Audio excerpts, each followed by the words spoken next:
हिंदुस्तान के अंदर कश्मीर है और कश्मीर के अंदर जो पहलगाम में आतंकी हमला हुआ था मेरे अजीज़ों, वहाँ के उस हमले को लेकर के पाकिस्तान के आतंकवाद से हिंदुस्तान की फौज ने बदला ले लिया है। कैसे बदला लिया है एक रिपोर्ट आपके सामने रखने वाले हैं। और आज 7 मई है, सायरन बजेंगे देश के अंदर, तो हमारे साथ मुकम्मल बने रहना, सिर्फ 5 से 7 मिनट, उसके बाद में चाहे आप जा सकते हैं। हमने शुरू में आपको ये अपडेट दी है, उसके बाद में हमने अल्लाह के नबी सल्लल्लाहु अलैहि वसल्लम का फरमान बताया है और आपको एक कलाम सुनाया है। पहले आप इस अपडेट को जानिए। आपकी स्क्रीन पर एक वीडियो हम रख रहे हैं जिसमें बताने की कोशिश की गई है कि पाकिस्तान के दहशतगर्दों से बदला ले लिया गया है। अब वो कैसे बदला लिया है, ज़रा आप एक नज़र इस रिपोर्ट में देख सकते हैं और अपनी राय कमेंट बॉक्स में भी पेश कर सकते हैं।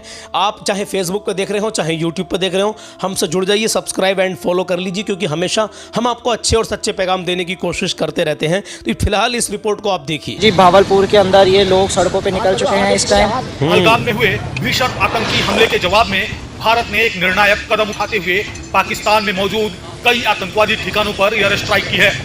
इस रणनीतिक अभियान को नाम दिया गया है ऑपरेशन सिंदूर, जिसने पाकिस्तान में जबरदस्त अफरा तफरी मचा रखी है। इस कार्रवाई के तुरंत बाद पाकिस्तानी हवाई अड्डों पर आपात स्थिति घोषित कर दी गई है और कई उड़ानें रद्द कर दी गई हैं। भारत ने इस ऑपरेशन को आतंकवाद के खिलाफ एक सख्त और आवश्यक कार्रवाई बताया है। पहलगाम हमले के बाद से ही देश भर में आक्रोश फैला हुआ था। हर भारतीय इस हमले का बदला चाहता था। सरकार ने सेना को फ्री हैंड देते हुए कार्यवाही की खुली छूट दे दी थी। योजनाबद्ध तरीके से 6 मई की रात करीब 1:30 बजे के आसपास भारतीय वायुसेना ने पाकिस्तान और पाक अधिकृत कश्मीर में स्थित 9 आतंकी ठिकानों पर एक के बाद एक सर्जिकल स्ट्राइक कर डाली। इस हमले के बाद पाकिस्तान के भीतर दहशत का माहौल है। कई इलाकों की मस्जिदों से लाउड स्पीकर पर ऐलान किया जा रहा है कि लोग अपने घरों को छोड़कर सुरक्षित स्थानों पर चले जाएं। सरकार की ओर से मस्जिदों के माध्यम से लोगों को सतर्क रहने के लिए कहा गया है।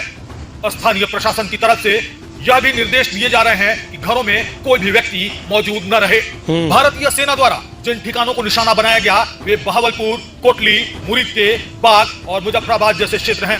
ये वही स्थान है जहां से भारत पर आतंकी हमलों की साजिशें रची जा रही थी। इस कार्रवाई से घबराए पाकिस्तान के रक्षा मंत्री आसिफ ने बयान दिया कि भारत ने महिलाओं और बच्चों पर हमला किया है और मस्जिदों को नुकसान पहुंचाया है। हालांकि भारत ने यह स्पष्ट कर दिया है कि ऑपरेशन केवल आतंकवादी ढांचों को निशाना बनाने के लिए है, न कि आम नागरिकों या धार्मिक स्थलों को। ऑपरेशन सिंदूर के तहत भारत ने एक बार फिर दुनिया को यह संदेश दिया है कि वह आतंकवाद के खिलाफ किसी भी हद तक जा सकता है। भारत सरकार, रक्षा मंत्रालय और सेना की ओर से जारी आधिकारिक बयान में कहा गया है कि यह कार्रवाई पाकिस्तान के खिलाफ नहीं बल्कि आतंकवाद के खिलाफ है। आखिर में क्या बताया गया कि ये कार्यवाही पाकिस्तान के खिलाफ नहीं है, ये कार्यवाही आतंकवाद के खिलाफ है। अब समझ गए होंगे आप। तो भाई मेरे अजीज़, अपना मशवरा ज़रूर हमें कमेंट बॉक्स में इनायत फरमाएं। चलिए मैं आपके सामने एक वीडियो और रखना चाहता हूँ मेरे भाई। एक छोटी सी वीडियो है। हिंदुस्तान के माहौल को जो लोग ख़राब करने की कोशिशें कर रहे हैं उन तक ये पैगाम पहुंचेगा तो एक अच्छा मैसेज जाएगा, ताकि हो सकता है कि वो नफरती चिंटुओं में से कुछ तो उनके किसी न किसी के दिल में कुछ तो रहम आएगा। क्योंकि जो टारगेट कर रहे हैं बेगुनाहों को, बेकसूरों को। हिंदुस्तान का मुसलमान अल्हम्दुलिल्लाह कल भी सच्चा हिंदुस्तानी मुसलमान था और आज भी सच्चा हिंदुस्तानी मुसलमान है। इंशाअल्लाह कल आने वाले कल तक भी कल भी सच्चा हिंदुस्तानी मुसलमान रहेगा। और जो लोग बेगुनाहों को, बेकसूरों को टारगेट कर रहे हैं ना, वो अपने अंजाम को बहुत जल्दी पहुंचेंगे। सरकार कड़ा से कड़ा एक्शन उनके खिलाफ ज़रूर लेगी। सरकार नहीं लेगी तो एक और बहुत बड़ी सरकार है जिसके यहाँ फैसला बड़ा कर रहा होता है, आप सब जानते हैं। जी हाँ, देखिए इस वीडियो को। ये गुजरात के सूरत की वीडियो है जहाँ बाढ़ में फंसे हुए लोगों की मुस्लिम समाज के लोग मदद कर रहे हैं। वो ये नहीं देख रहे हैं कि ये हिंदू है या मुसलमान है। 27 सेकंड के इस वीडियो ने दिल को बड़ा सुकून दिया मेरे भाई। भाईचारे का पैगाम दिया, इंसानियत का पैगाम दिया। देख सकते हैं, लिख रहा है कि सूरत में बाढ़ में फंसे लोगों की मदद करने पहुंचे मुस्लिम समाज के लोग। अब इन्होंने ये नहीं देखा कि कौन हिंदू है, कौन मुसलमान है, कौन किस बिरादरी से है। इन्होंने इंसानियत देखी और इंसानियत के नाते बाढ़ में फंसे लोगों की मदद की है।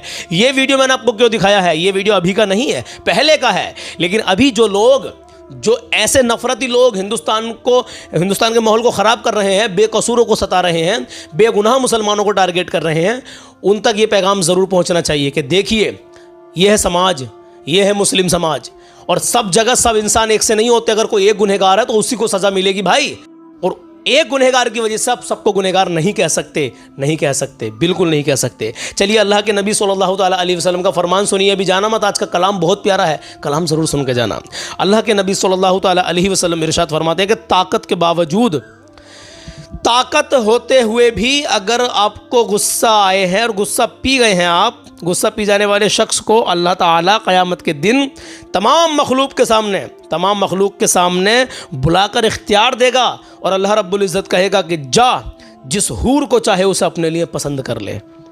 आपके पास इतनी ताकत है, ताकत इतनी है कि सामने वाले से बदला ले सकते हो, लेकिन ताकत होते हुए भी आपने अपने ऊपर कंट्रोल कर लिया, उससे बदला नहीं लिया, अल्लाह की रज़ा के लिए उसे माफ़ कर दिया। आए हाय हाय, क्या बात है।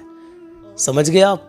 करना सीखो मेरे भाई। सबसे बड़ा पहलवान वो नहीं जो किसी को चित कर दे, सबसे बड़ा पहलवान वो है जो अपने आप में बदला लेने की ताकत रखते हुए भी सामने वाले से बदला ना ले, उसको माफ़ कर दे।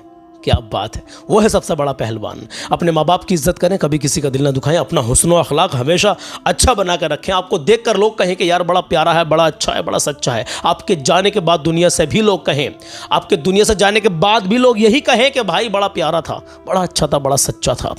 हाँ मेरे अजीज़ों, मुसलमान की शान बहुत निराली है। अपने आप को देखें, अपनी शान को पहचानने की कोशिश करें। चौराहों पर खड़े रहते हैं, नमाज़ें अजानें हो रही हैं, कानों पर जूं ही नहीं रेंग रही, बिल्कुल कुछ पता ही नहीं है कि हमें नमाज़ें पढ़नी है। अल्लाह का ये हम पर फ़र्ज़ है और अल्लाह का कर्ज़ है। कब अदा करोगे भाई? रोज़ाना कहते हैं इस बात को। तो नमाज मेरे प्यारे आका करीम सल्लल्लाहु ताला अलैहि वसल्लम की आंखों की ठंडक है। नमाज कायम करें, अपने माँ बाप की रिस्पेक्ट करें, कभी भी किसी का दिल नहीं दुखना चाहिए आपकी तरफ से। इतने अच्छे बन जाइए अल्हम्दुलिल्लाह। आइए मेरे अजीज़, कलाम शुरू करते हैं। और हमारा जो दूसरा चैनल है SY अपडेट, उस पर अल्हम्दुलिल्लाह सुबह 10 बजे मौलाना यूनुस रज़ा रामपुरी अपडेट देते हैं और शाम को 5 बजे हम उस पर अपडेट देते हैं। तो SY अपडेट यूट्यूब पर जाकर उसको सब्सक्राइब कर लें, उस चैनल से जुड़ जाइए। उस पर दीनी इस्लामी नॉलेज आपको अल्हम्दुलिल्लाह काफ़ी मिलती रहेगी मौलाना यूनुस रज़ा साहब के ज़रिए से, और शाम में एक न्यूज़ मिलती रहेगी हमारे ज़रिए से इंशाअल्लाह ताला। चलिए कलाम सुन लीजिए। कलाम के चंद अशार आपके दिल को बड़ा सुकून पहुँचाएंगे इंशाअल्लाह मेरे भाई। आइए कलाम शुरू करते हैं। सारे आलम में मोहब्बत की, सारे आलम में मोहब्बत की घटा छाई है।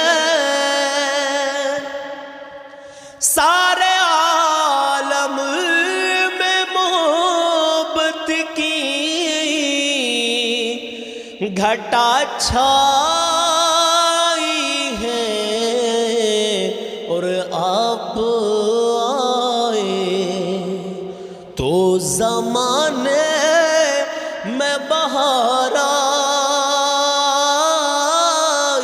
है। आप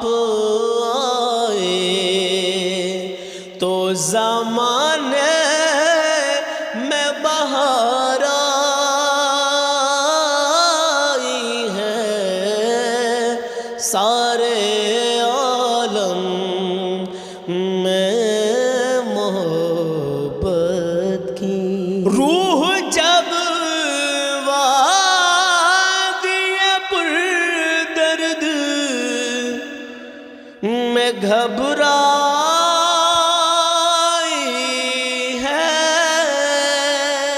रूह जब वादिए पुरदर्द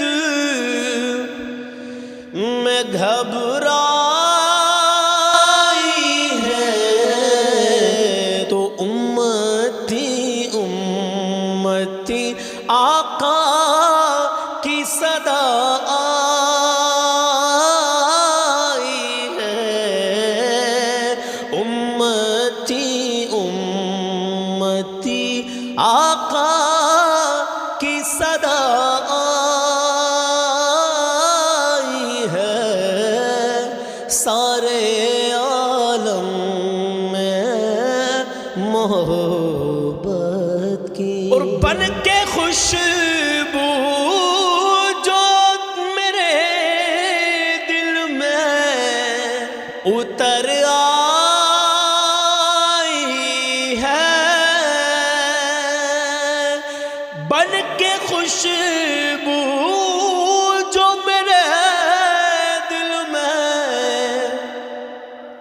उतर आई है वो तेरी याद, वो तेरी याद है अब रूह समझ पाई है, वो तेरी याद है अब रूह समझ पाई है।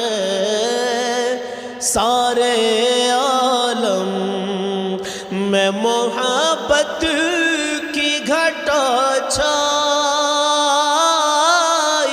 है, आप आए तो ज़माने में बहार आई है।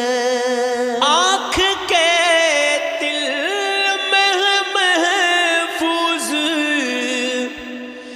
जमाले खज़रा, आँख के तिल में महफूज जमाले खज़रा, जैसे जन्नत जैसे जन्नत मेरी आँखों में सिमट आई है, जैसे जन्नत मेरी आँखों में सिमट आई है। सारे आलम में मोहब्बत के। अब आखिरी शेर सुनिए। मरने वाले की खुली आँख खुली रहने दो, मरने वाले की खुली आँख खुली रहने दो। क्यों? वो नजर जलवाए आका की तमन्ना आई है, वो नजर जलवाए आका की तमन्ना आई है। सारे आलम में मोहब्बत की घटा छाई है, आप आए तो ज़माने में बहार आई है। सारे आलम में मोहब्बत की। तो दुआ करें मेरे भाई कि अल्लाह तबारक व तआला हमारे पढ़ने को और आपके सुनने को अपनी बारगाह में कबूल मंजूर अता फरमाए। आमीन या रब्बल आलमीन। इंशाअल्लाह मिलते हैं कल सुबह 10 बजे। अपना और अपनों का ख्याल रखिएगा। अल्लाह हाफिज़।